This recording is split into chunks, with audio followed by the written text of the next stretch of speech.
Era pau, era pedra, era o fim do caminho. Era a mata cerrada, as histórias do saci, da mula sem cabeça, do lobisomem. E era o rancho à beira do Tijuco Preto, onde a beleza das filhas de um certo Pedro começou a escrever uma história.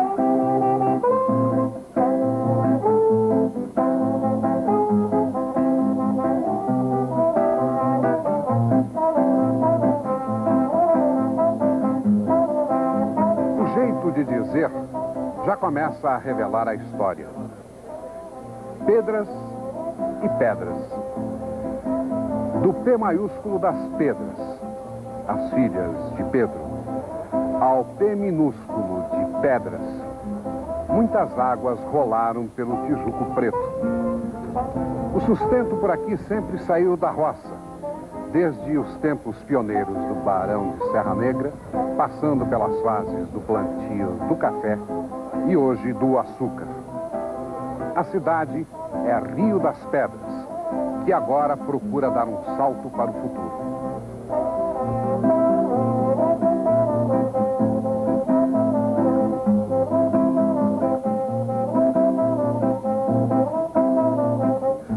Rio das Pedras fica a aproximadamente 160 quilômetros da capital. Pegue a Anhanguera até a Americana e depois entre na SP-304, que é a Luiz de Queiroz. Agora, siga até Rio das Pedras e seja bem-vindo.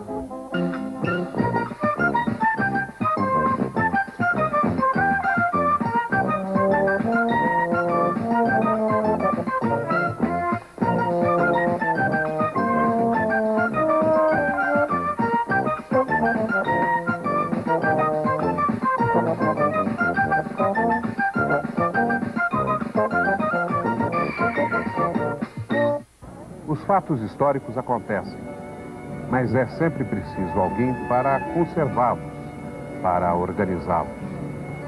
Nós temos agora uma testemunha viva da história de Rio das Pedras. Uma figura que é uma verdadeira instituição da cidade. O senhor Nilo Cortelazzi. Senhor Nilo, me disseram que com esse sobrenome o senhor é um excelente corintiano.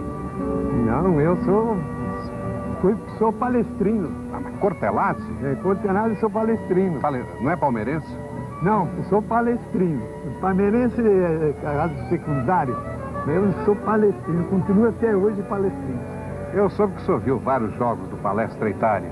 Eu assisti, o primeiro jogo que assisti do Palestra Itália foi em 1917, no campo do Parque Antártica, antigo Parque Antártica. O Palestra jogou com quem? Jogou com o Paulistano. Paulistano? Quanto foi o jogo? Foi 1-0. Quem que fez o gol? Ministro. O Palestra Itália jogava com Gilmar, Homério, Olavo, Itário, Goiano e Roberto, não? Nada. Como é que era o time? Era Flose, Bianco, Grimadi, Bertolino, Picali e Fábio.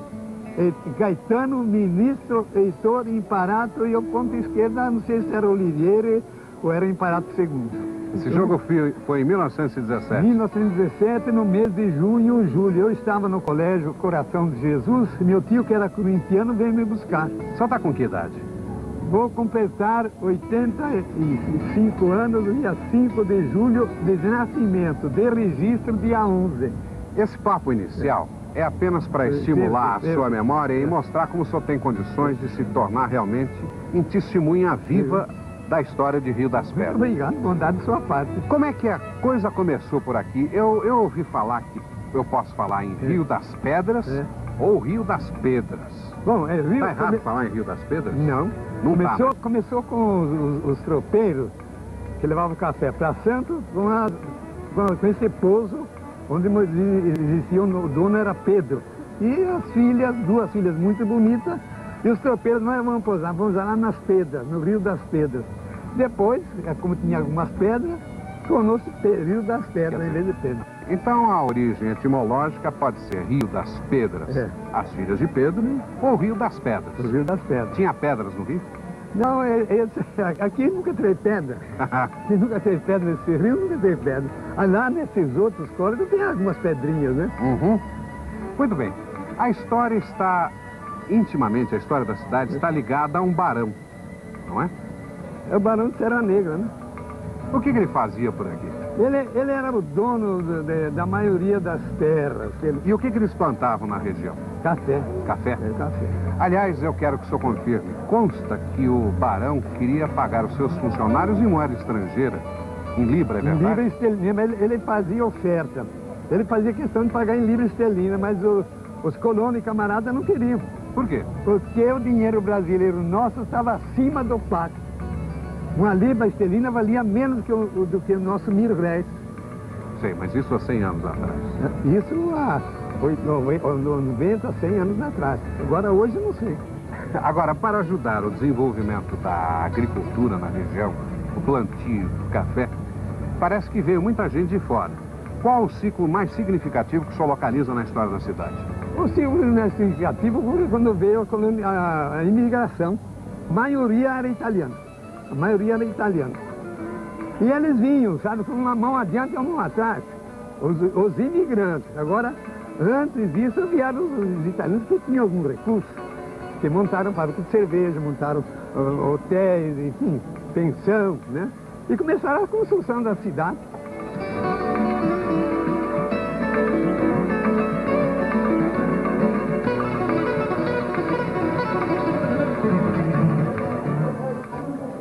Enquanto o jogador de bocha se concentra na tacada da bola, na mira e na distância do bolim, os que estão assistindo também acompanham seus movimentos. Não é um esporte onde a torcida se inflama, mas com certeza segue as jogadas com muito riso e bom humor. No campo de bocha existe realmente bom humor. Acho que essa é uma das principais razões para que tantos homens se unam para ver umas bolinhas feitas à base de pó de mármore e massa plástica rolar no chão batido. Eu gosto de jogar, né? Eu gosto de divertir, né? E jogo para tecar. Dentro de pato eu não jogo. Nós gostamos desse jogo, nós divertimos, nós passamos as horas nesse jogo. Você conseguiu até um troféu, né? Já, não é só um, já é 5 com esse. Vocês fazem campeonatos aqui? Todos os anos. E eu gosto de piscina, de divertir e tomar uns mé. E não parece. Este jogo é de origem italiana. É em geral praticado por homens. Ao menos é o que se vê no interior paulista. Em Rio das Pedras, a bocha é muito conhecida e bastante praticada por descendentes italianos. Cada barzinho procura ter seu campo para atrair a freguesia. E quem não joga se diverte mesmo assistindo. O ambiente é descontraído e uma piadinha sempre acaba saindo. E a do guarda-roupa? No guarda-roupa eu mijei dentro. E não parece. E não parece.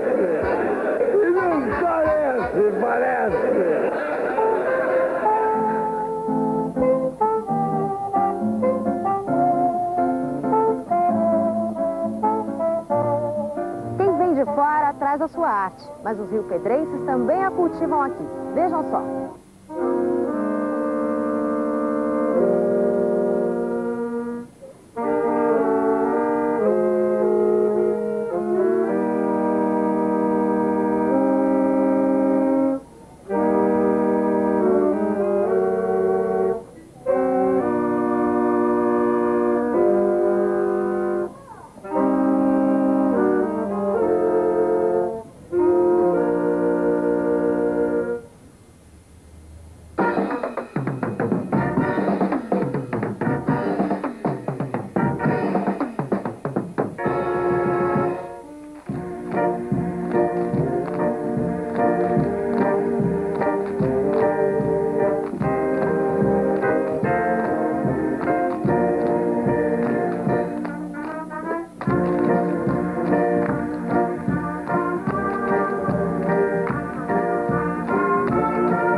Histórias de Rio das Pedras, contadas aqui no Banco de Jardim. Banco de Jardim é uma instituição nacional.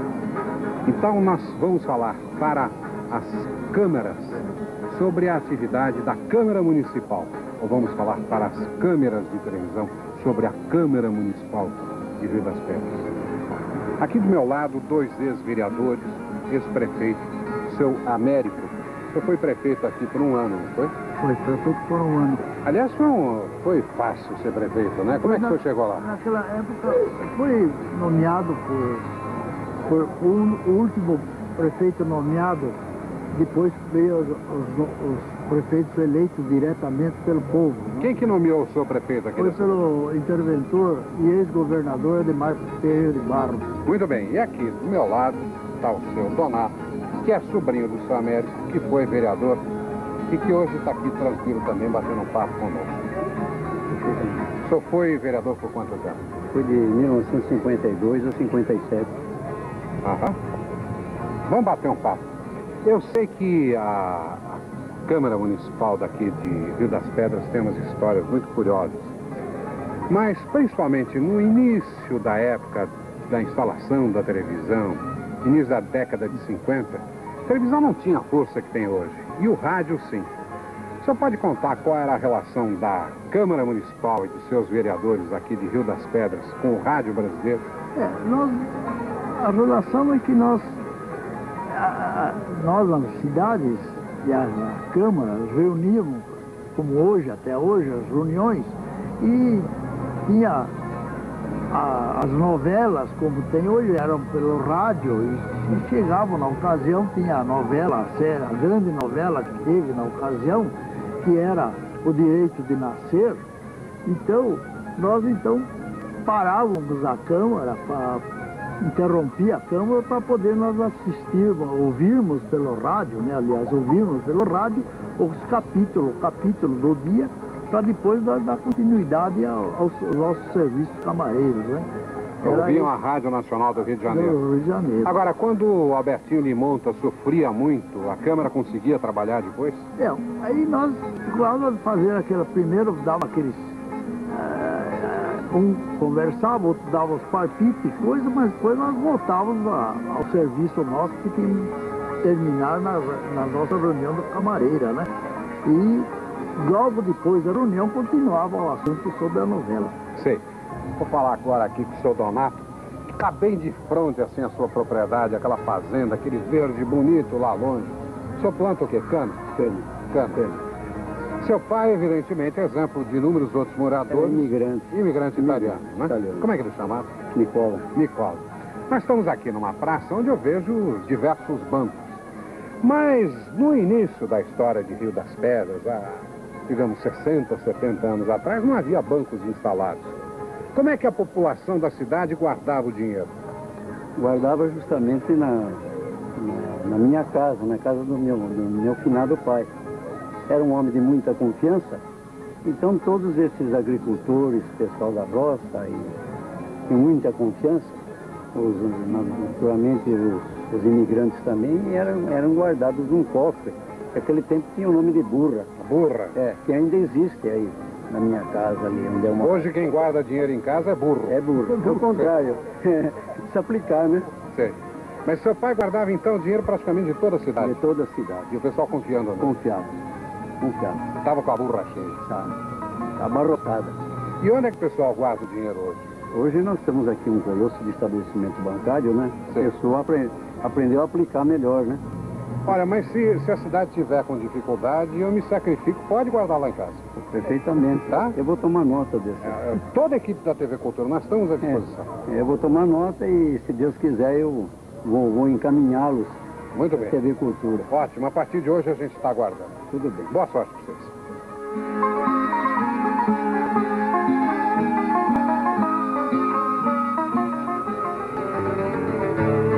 Antigamente aqui existia a Hípica de Piracicaba. Ela foi fechada e assim permaneceu por 6 anos, até ser adquirida pela Associação de Mangalagas.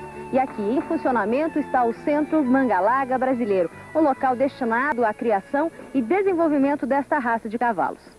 Por muito tempo pensou-se que esta área pertencesse à zona rural de Piracicaba. a vizinha mais próxima de Rio das Pedras. Mas após alguns anos, as prefeituras das duas cidades perceberam que, na verdade, o centro Manga Larga brasileiro estava situado em perímetro pertencente a Rio das Pedras. A raça Manga Larga é brasileira. Foi desenvolvida há aproximadamente 100 anos. Ela é o resultado de um cruzamento de éguas nativas com cavalos andaluz, que vieram para o Brasil no tempo do Império.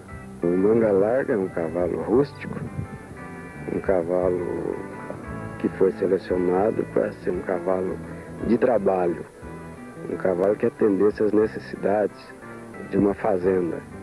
O aprimoramento da raça Manga Larga foi feito pela família Junqueira.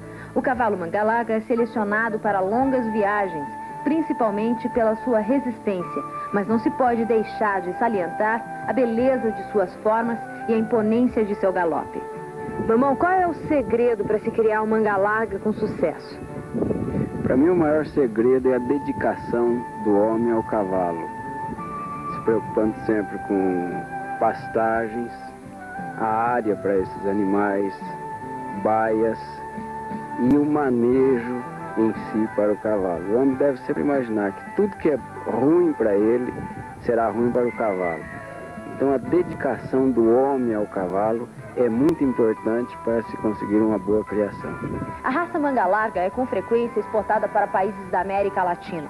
Mas recentemente a Itália comprou alguns animais castrados para serem utilizados em passeios, ou seja, destinados ao lazer. O cavalo acompanha a civilização. Hoje, o animal de raça vale muito. Sua valorização vem crescendo tanto na Europa, Estados Unidos, como no Brasil. E sua mão de obra, muito especializada, também. Aqui no Centro Manga Larga brasileiro já existe uma escolinha para formar profissionais especializados no trato, manejo e doma racional do Manga Larga. Capitão, o aluno sai daqui capacitado para trabalhar com Manga Larga? Exatamente. Aqui nesta escola, nós procuramos dar aquele início, né, para que o elemento, quando sair daqui, tenha realmente condições de trabalhar com o cavalo, principalmente o cavalo Manga Larga. E esses elementos recebem toda aquela base que eles vão precisar futuramente. E, inclusive, o problema de serviço para esses elementos, a Manga Larga se compromete a deixar esses elementos todos empregados no final do curso. O curso atual é de 90 dias.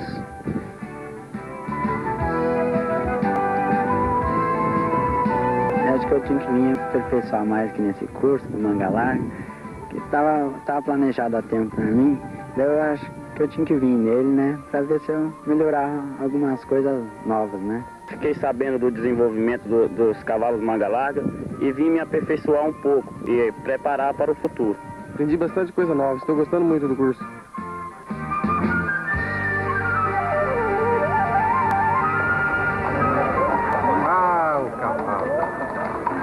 O cavalo que provoca em muita gente emoções muito fortes. Em Rio das Pedras, há exércitos de inúmeras outras partes do Brasil, o cavalo, nas regiões agrárias, com a sua força, colaborou diretamente para a vida agrária. No campo, há mais de 100 anos, o cavalo e os trabalhadores rurais realizavam permanentemente a colheita, o plantio e o recolhimento das riquezas.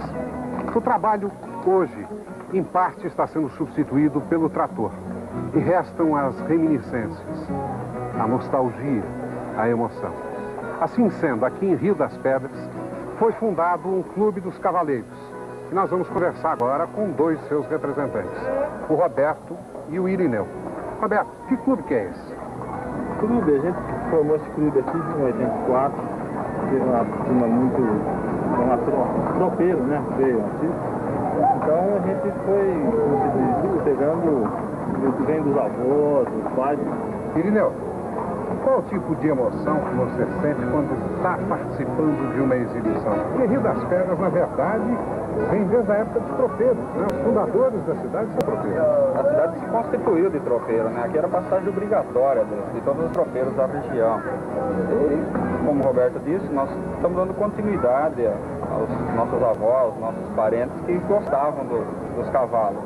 você tem hoje uma agricultura entrando num processo de mecanização, né? O cavalo está praticamente sendo substituído pelo trator.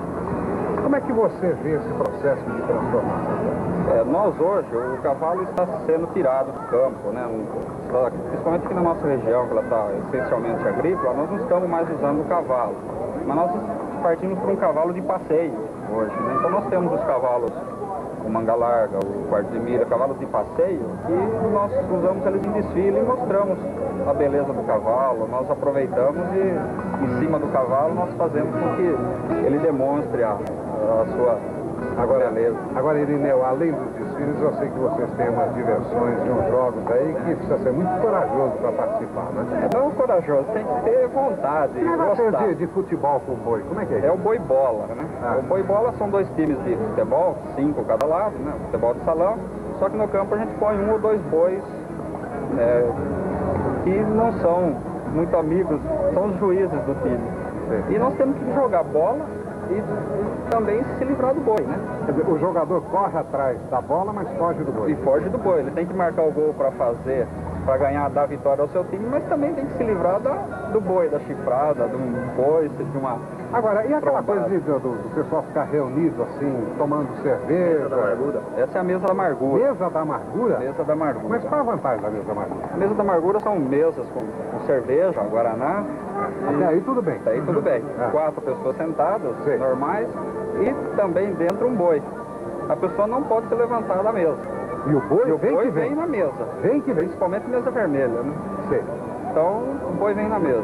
Sim. E aquele que ficar no final sentado, que não conseguir ficar, mesmo que o boi venha, é o vencedor. Não é o vencedor, é o sobrevivente.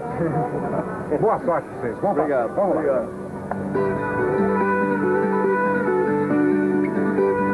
São todos da mesma família. E a música entra em suas vidas praticamente desde que nascem.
cearenses costumam dizer que a cidade deve o seu desenvolvimento graças à contribuição da gente simples. Parte dessa contribuição nós mostraremos já já, logo depois do intervalo.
Onde eu tenho habitação, tenho amigo e parente, toda a minha geração. E nós seguimos conversando com o senhor Nilo Cortellazzi, que é testemunha viva e o cronista aqui de Rio das Pedras. Nós já falamos do Barão de Serra Negra, nós já falamos da vinda dos italianos no final do século XIX, início do século XX. Agora, eu gostaria de falar de dois grandes ciclos econômicos que esta cidade conhecia. O primeiro deles foi o café. Como é que era essa época? O café era o seguinte: as fazendas tinham os colonos. E cada colono, cada pessoa, tratava no máximo 3.000 pés de café. Então essa fazenda, uma fazenda Nova Java, e outras fazendas aí, fazenda Nova Java tinha mais de 200.000 pés de café. Então ele precisava de 70, 80 pessoas só para carpir. Fora depois, os que trabalhavam no terreiro, que trabalhavam nas máquinas de café, os carroceiros, né? Os camaradas. Então de maneira que cada 3.000 pés de café, a pessoa recebia da fazenda para cultivar uma certa quantia de terra, se não me engano, 1/4 de um arqueiro, cada 3.000 pés. Então, de maneira que ele plantava aquela 1/4 de terra, né? E o mantimento que colhia era tudo dele. Isso tornava também um pequeno proprietário. Então, tornava-se um pequeno proprietário. E a fartura, porque ele tinha ovos, tinha galinha, tinha vaca de leite, né? E depois outra. Naquele tempo do café, o colono era muito amigo do fazendeiro, porque eles, quando vieram da Itália, não disseram nada. O fazendeiro que deu uma vaca, vendeu uma vaca de leite, vendeu uma porca com cria, assim, né? E foram se desenvolvendo. E eles foram ninguém. Quando o fazendeiro vinha, domingo, os colonos tudo reuniam na frente da casa do fazendeiro. E cada um deles matava um porco. O lombo era do fazendeiro. Então, de maneira que a fartura imensa, que naquela época do café, Rio das Pedras tinha mais ou menos de 10 a 12.000 pessoas na agricultura, na fazenda. Agora, seu Nilo, esse ciclo do café vai até mais ou menos que ano? 1929. 1930, quando houve a grande quebra do café. Agora... Aí veio a decadência total. Rio das Pedras não tinha serviço para ninguém. Eu mesmo era mecânico e tinha oficina aqui de Rio das Pedras, mecânico dos automóveis. E ia embora. Fui embora daqui. E depois do ciclo do café, o que acontece aqui? Depois do ciclo do café, vem o ciclo da cana.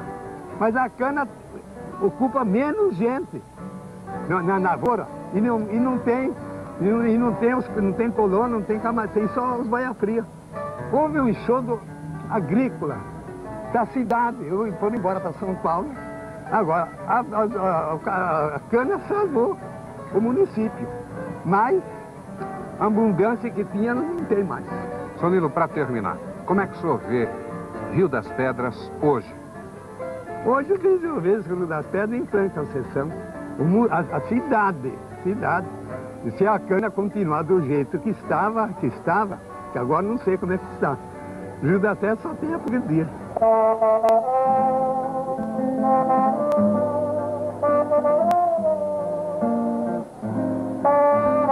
Aqui está um dos pontos marcantes da história de Rio das Pedras. Nessa propriedade, a Fazenda Bom Jardim, viveu o Barão de Serra Negra. E daqui ele administrava toda a sua fortuna. Em termos de terra, suas propriedades eram classificadas em superlatifúndios, que compreendiam os municípios de Capivari, Rio das Pedras, uma faixa de Piracicaba até Cesário e Lange. A economia desta fazenda acompanhou os ciclos econômicos que foram marcantes no Brasil. Ela viveu o auge do café até 1930. A partir daí surgiu a cana-de-açúcar.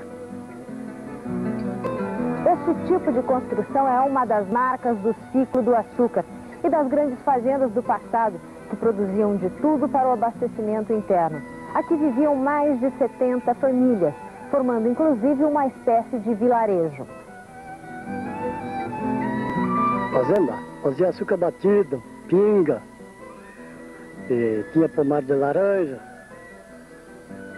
e café, um pouquinho de café, e tinha gado. O senhor veio para cá, menino?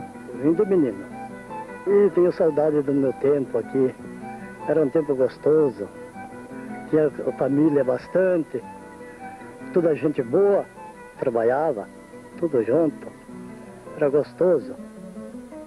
Em termos de cultura, o que predomina hoje nesta fazenda e na região é a cana-de-açúcar.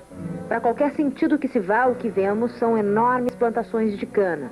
Com ela e com a expansão do álcool como combustível, vieram também as grandes usinas, que formam um traço característico do atual momento econômico que vive esta região do estado de São Paulo.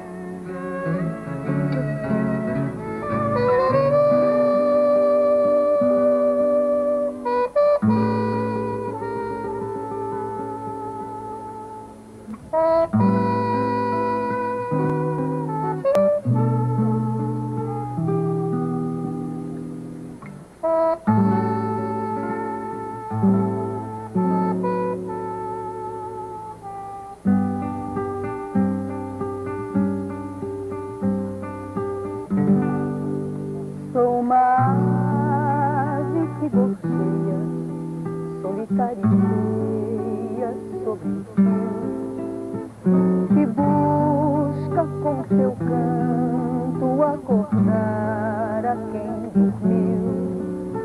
O sono dos incautos e nem viu o claustro que se construiu pro homem, nem viu a cor do bosque que sumiu. Não viu a cor do rio que se afogou na lama daquilo que chamam civilização. Sim, sou ave feia e solitária, que incomoda com seu canto áspero o ritmo som que vem das fábricas, que fazem fumaça e fazem fuligem e causam desgraças e causam vertigem e suprema ironia. Ainda fazem piuí-uí pra anunciar o fim do dia.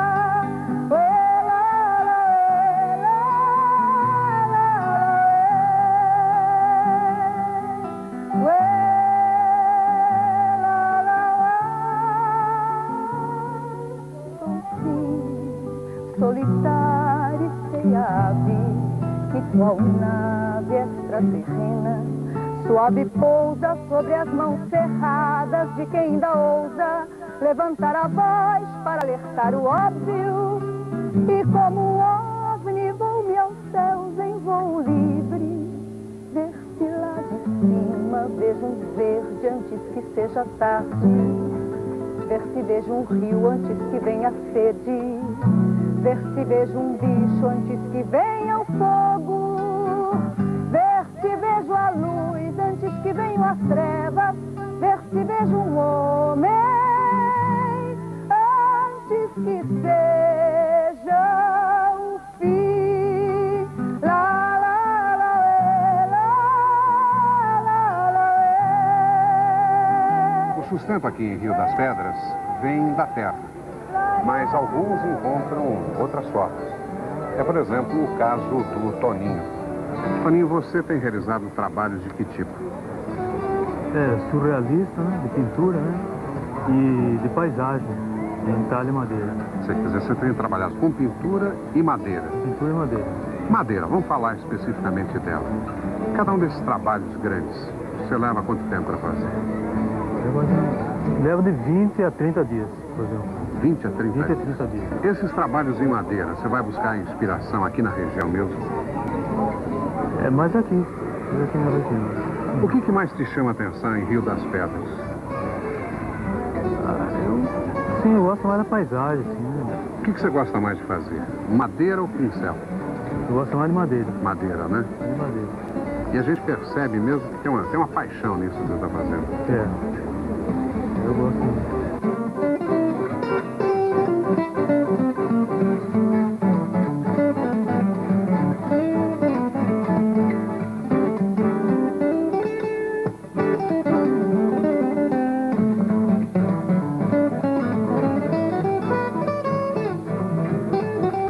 Popular.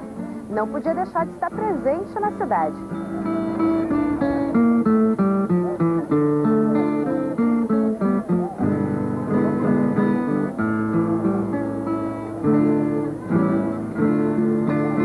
A lua vem surgindo cor de prata no alto das montanhas verdejantes.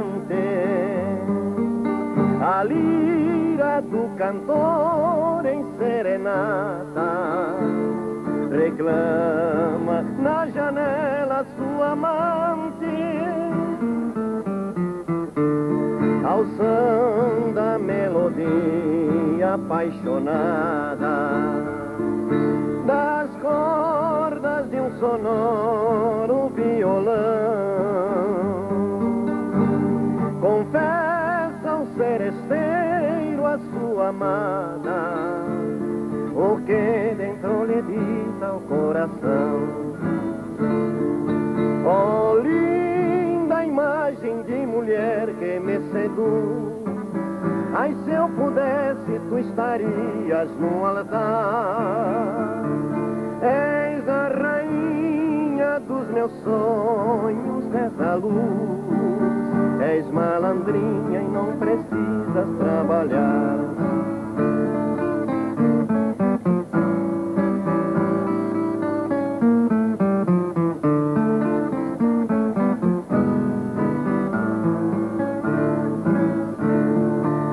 Acorda, minha bela namorada, a lua nos convida a passear. Seus raios iluminam toda a estrada por onde nós havemos de passar. A rua está deserta, ó, vem querida, ouvir bem junto a mim o som do pinho. E quando a madrugada já surgida, os pombos voltarão para seus ninhos. Antes mesmo de chegar para cá, em Rio das Pedras, eu já ouvi várias pessoas comentando que esta cidade ficou praticamente parada no tempo por mais de 20 anos, estagnada. O que será que aconteceu? Então eu converso agora com aquela pessoa que pode trazer as melhores informações sobre a cidade, que é o seu prefeito, Vitório. Você confirma isso ou estão fazendo alguma fofoca, alguma injustiça? A cidade ficou realmente parada? Não, totalmente parada. Houve um desenvolvimento através da monocultura da cana, houve uma satisfação através do próprio esforço individual de cada trabalhador, de cada agricultor. Mas nós temos que diversificar o trabalho, trazer indústria para a cidade, porque não podemos apenas esperar da monocultura somente. Então vamos tentar compreender a realidade econômica e social de Rio das Pedras. Você tem uma população que basicamente vive do plantio e da colheita da cana, né? Exato. Quantos habitantes tem Rio das Pedras? Mais ou menos hoje, mais ou menos base de 25 a 30 mil habitantes, mas acredito mais próximo a 30 mil habitantes. Você tem boias frias na região? Tem mais ou menos em média de 40% da nossa população. Boia fria, se eu pensar em termos de plantio e colheita de cana, né? Corte de cana, eu acredito que eles trabalham meio ano, mas o restante do tempo ficam parados, é isso mesmo? A maior parte tem assim, com dificuldade, porque nessa parada tem que esperar depois a colheita do algodão e às vezes da carpa, que são poucos serviços, que através dos herbicidas elimina muita mão de obra. Quer dizer, isso naturalmente cria um problema social bastante grande, um problema econômico, e talvez em função disso que se diga que a cidade permaneceu parada por um bom tempo. Além do que, eu acredito que isso repercuta na própria infraestrutura da cidade. Como é que você está, por exemplo, em termos de saúde aqui no município? A nossa saúde realmente é um pouco abalada, realmente, devido a essa coisa, a coisa social que atravessa esse ciclo de ocioso. E isso traz grandes problemas ao nosso município. Como é que é a questão da habitação? A habitação é um problema muito sério, isso não é só em Rio das Pedras, nós temos que convir que é isso em todo o nosso país. Mas nós temos que buscar uma solução. Sistema de esgotos. Esse é totalmente deficitário, porque há 30 anos que foi feito alguma de esgoto. E nesse tempo foi feito os serviços, mas não pensando no futuro de nossa gente, de nossa cidade. E hoje nós estamos preocupados realmente com isso e já iniciamos alguma obra nesse sentido, realmente para sanar esses graves problemas que encontramos em enchente e outras coisas mais. Bem, se você tem aqui um número tão significativo de boias frias que praticamente trabalham só metade do ano, e nos outros 6 meses não encontra trabalho, qual é a perspectiva para promover o progresso e o desenvolvimento aqui em Rio das Pedras? Nós temos, junto com os empresários, junto com os trabalhadores, não medir esforço e nós fazer um polo industrial. Então vamos pensar o seguinte, esse programa está sendo visto por muita gente, eu acredito também que por empresários. Se o empresário tem interesse em conhecer a cidade, quais são os benefícios que ele adquire ao se instalar aqui na região? Isenção de imposto por 10 anos, o terreno gratuito, terraplanagem, enfim, tudo aquilo que a prefeitura tiver condições maior ainda do que isso que estão oferecendo para realmente, porque é um investimento que a prefeitura tem essa despesa, mas a preocupação nossa é resolver o problema social.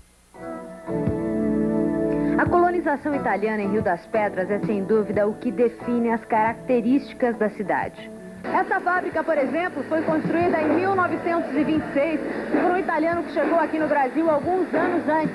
E ele trouxe um conhecimento novo para a época, a fórmula correta de se fazer refrigerante. Horácio Limonge foi quem iniciou a fábrica. Na sua aventura, ele também se arriscou a fabricar um macarrão italiano. E o sobrinho do fundador não hesita em confirmar que o tio foi bem sucedido na época. Ele começou do nada que foi fazendo uma grande produção mais ou menos de 10 sacos por dia de farinha, né? E depois, num certo tempo, ele com a indústria junto com a bebida, passou mais na bebida, né? E agora parou, né? O macarrão ele parou depois que começou com a refrigerante? Tinha os dois até. Tinha as duas coisas, o refrigerante e o macarrão.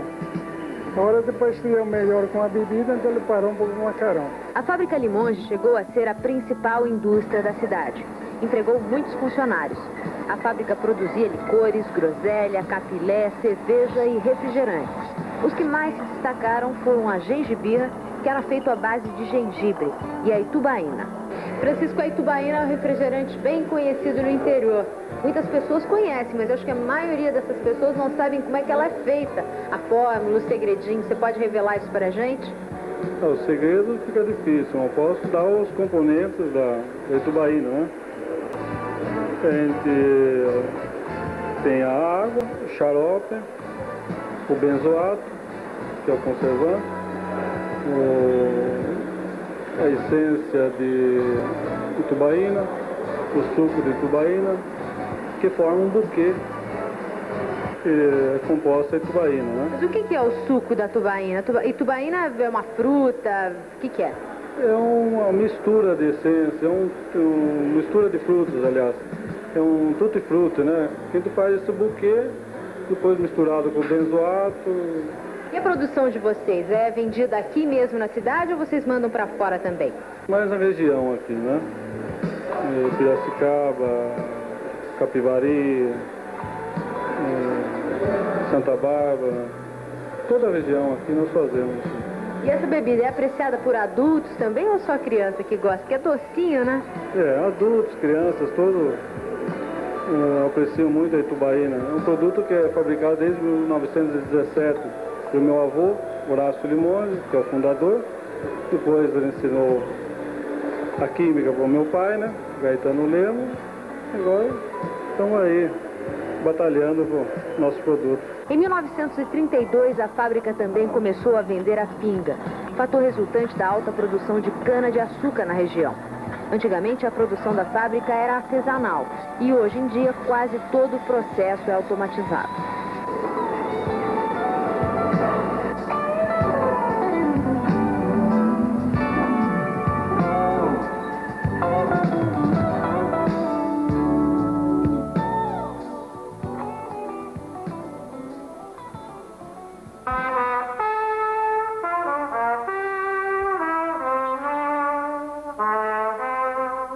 Se existe algo que já se tornou tradição no Rio das Pedras, é a banda Antenor Cotelazzi. O nome é uma homenagem ao músico da cidade que foi o maior entusiasta em termos de bandas. E um pouco antes de falecer, ele deixou um pedido: que a banda jamais se diluísse. Denizar Luiz Guidolin foi quem encarou com rigor o pedido. E a banda Antenor Cotelazzi já completou 5 anos. A vida de Denizar na música iniciou aos seus 9 anos. Teve uma dedicada carreira. Começou a aprender com o maestro José Pompeu. Participou de fanfarras, bandas e desde que descobriu o pistão como seu principal instrumento, atuou muito em orquestras profissionais.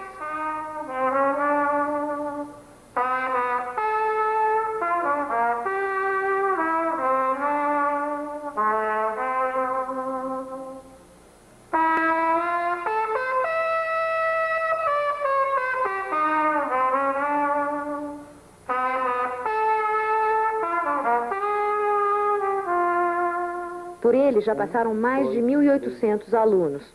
A banda está hoje com 250 componentes. 160 formam a banda de apresentação e os demais são as crianças do primeiro estágio. Para entrar não existe limite mínimo. O máximo é quando a criança atinge os 12 anos. Quanto tempo que você está na banda? Nem sei, faz tempo já. Eu chorava pra vir, né? E meu pai trazia eu. Então um dia, não sei se era de sábado ou domingo, e o Denizar mandou eu vir. E daí ele deu o triângulo e eu comecei a tocar. Essa vontade, bastante coragem também, de sustentar essa vontade depois, tá? E gostar da música.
Nas Águas de Março, de Antônio Carlos Jobim, Rio das Pedras tem a promessa de vida em seu coração.